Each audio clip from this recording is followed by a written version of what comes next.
சட்டமன்ற உறுப்பினர்களுக்கு கார் வழங்குவது தொடர்பாக பேரவையில் காரசார விவாதம் நடைபெற்றது. அதனை தற்போது பார்க்கலாம்.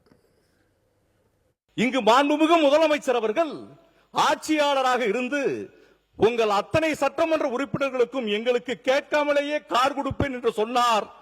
ஆனால் கொடுத்தார். கொள்ளேன் என்றால் அதனிடம் உயர்நன்று என்பதை இந்த நாட்டு மக்களினுடைய விவசாய பெருங்குடி மக்கள் எங்களுடைய விவசாய கடனை முழுமையாக தள்ளுபடி செய்யவில்லை. இந்த இடத்துல காரை வாங்கி என்ன செய்ய போறோம்?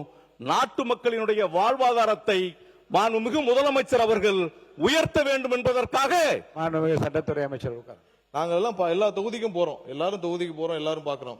பல உறுப்பினர்கள் சொன்னாங்க 5 கார் வச்சிருக்கோம், 10 கார் வச்சிருக்கோம். 5 கார் 10 கார் வச்சிருக்கிறதுலாம் பிரச்சனை இல்லை. தொகுதியில போய் சுத்தி பார்க்கணும்.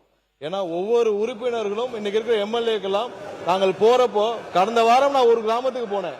அந்த கிராமத்திற்கு இதுவரைக்கும் சட்டமன்ற உறுப்பினரே வந்ததில்லை. நீங்க 5 கார் 10 கார் வச்சிருக்கலாம் பிரச்சனை இல்லை. சட்டமன்ற உறுப்பினர் மக்கள் பணியை செய்வதற்கு அவர்களுக்கு வாகனம் தேவை. இன்னைக்கு இருக்கிற தாசில்தார் லெவல்ல இருந்து எல்லாருக்கும் வாகனம் இருக்கு. வாகனம் தேவை, சட்டமன்ற உறுப்பினர் தேவை என்பதை அறிந்து முதல்வர் அவர்கள் சட்டமன்ற உறுப்பினர்கள் மக்களை சந்திச்சு மக்கள் குறைகளை கேட்டு இங்க அவையிலையும் அமைச்சர்களும் தெரிவிக்க வேண்டும் என்ற ஒரே காரணத்திற்காக சட்டமன்ற உறுப்பினர்களுக்கு வாகனத்தை வழங்கியுள்ளார். மாண்பு சட்டமன்ற உறுப்பினர்கள் தங்கள் பணிகளை ஆற்றுவதற்கு அரசின் சார்பாக வாகனங்கள் வழங்குற போது யாருக்கு ஒரு தனி மரியாதை இருக்கு. நீங்க எத்தனை கோடியில் கார் ஓட்டினாலுமே அரசு கொடுக்கின்ற காரிலே போகிற போது அதற்கு தனி மரியாதை இருக்கும் ஒன்று.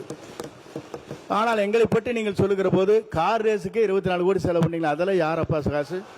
இதுக்கெல்லாம் 24 கோடி செலவு பண்றவர் சட்டமன்ற உறுப்பினருக்கு வாகனம் வாங்கி தருவதை பற்றி நீங்கள் பேசுவது எவ்வளவு நிலையில இருக்கிறீர்கள் என்பதுதான் என்னுடைய கேள்வி. இது நீங்க அது ஒரு இன்டர்நேஷனல் ரேஸ். அது முதலாக ஏசியாவிலே முறையாக சிட்டிக்குள்ள இரவு நேரத்தில் நடத்தி காட்டுவோம் அப்படின்னு நடத்தி காட்டணும். இதை தடுப்பதற்கு அப்போது பல பேர் கோர்ட்டுக்கெல்லாம் போனாங்க. இது பாதுகாப்பு இல்லை, இவ்வளவு ரொம்ப ஸ்பீடா போகும் காரெல்லாம், அதெல்லாம் நிப்பாட்டணும்னு எவ்வளவு முயற்சி பண்ணாங்க. ஆனா அவங்களெல்லாம் கோர்ட் கடுமையா கண்டிச்சது. இது ஒரு இன்டர்நேஷனல் ஈவெண்ட்டை நீங்க தடுத்து நிப்பாட்டுறது முயற்சி செய்யறீங்க, இதை நீங்க நடத்த வேண்டும் என்று வெற்றிகரமாக எங்களுடைய ஆட்சியில் அதை நடத்தி காட்டணும். கார் ரேஸை கொச்சப்படுத்துவது நீங்க எங்களை கொச்சப்படுத்தவில்லை, அந்த விளையாட்டு வீரர்களை நீங்கள் கொச்சப்படுத்துவீங்க. நான் நிதியை பற்றி சொன்னேனே தவிர வீரர்கள் கொச்சைப்படுத்துவதை போல் என்று வார்த்தைகள் நீங்கள் சொல்லியிருப்பது அவை குறிப்பிலிருந்து நீங்கள் தயவு கூர்ந்து இல்லை, எந்த வீரர்களை பற்றி நாங்கள் கொச்சைப்படுத்தவில்லை. இவ்வளவு நிதி செலவு செய்யப்பட்டிருக்கிறது சொன்னோமே. இருங்க சொல்லி இருக்கிறோம். நீங்க ஆரம்பிச்சுக்கிட்டு தான் நாங்கள் சொல்ல வேண்டியிருக்குப்பா. மார்க்கண்டேயன் சொல்லின்னு சொன்னா இன்னைக்கு இந்த பிரச்சனையே வந்திருக்கு. அவர் ஆரம்பிச்சு விட்டாரு, இன்னைக்கு வரைக்கும் அமைதியா போச்சு. அவர் எப்ப ஆரம்பிச்சாலே இதே பிரச்சனை தான்.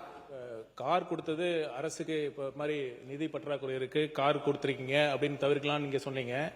சென்ற ஆட்சியில நீங்க நிதி பற்றாக்குறை காரணமா தான் மகளிர் உரிமை தொகை கூட லேட்டா ரொம்ப 24 மாதம் கழித்து தான் நீங்க அறிவிச்சீங்க. என்ன சொல்ல வரேன்னா, அப்ப நிதி பற்றாக்குறை இருக்குன்னு தெரிஞ்சும் அரசு செலவுல கலைஞர் அவர்களுக்கு கடல்ல பேனா வைக்கலாம்னு சொன்னீங்கல்ல, அந்த திட்டம் மட்டும் எப்படி அதனால இன்னொருத்தரை சார்ந்து இருக்க வேண்டிய நிலைமை இருக்கு. இன்னொருத்தரோட கார் கொடுக்க வேண்டியது இருக்கு, அவங்களுடைய பெட்ரோல் நம்ம யூஸ் பண்ண வேண்டியது இருக்கு, அவங்களுடைய வாகன டிரைவர் யூஸ் பண்ண வேண்டியது இருக்கு. அதனால இந்த திட்டம் மிகவும் அவசியமான திட்டம். மக்களுடைய கோரிக்கைகளை இங்க சட்டமன்றத்தில் பிரதிபலிக்கணும்னா அது தேவை. அதை உணர்ந்து தான் சொல்லியிருக்காரு ஒழிய கண்டிப்பாக இது ஆடம்பரம் கிடையாது என்பதை தெரிவித்துக் கொள்கிறேன். ஸ்போர்ட்ஸ் மினிஸ்டர் அமைச்சர், அவர் ஸ்போர்ட்ஸ் மினிஸ்டர் செஸ் நடத்தினாரு, ஹாக்கி நடத்தினாரு. அது மாதிரிதான் வெளிநாட்டில் இருக்கிறது மாதிரி இங்க இருக்கிற கார் நடத்தினாரு. கார் நடத்த நீங்க 20 இல்ல நான் சொல்றேன் கேளுங்க. நீங்க கார் நடத்து உட்காருங்க, கண்ட்ரோல் பண்ணுங்க.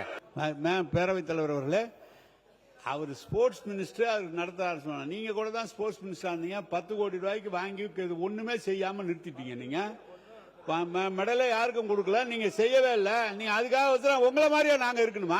எப்படி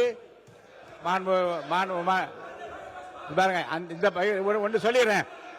இந்த பக்கமா இருங்க, அமைதியா இருங்க.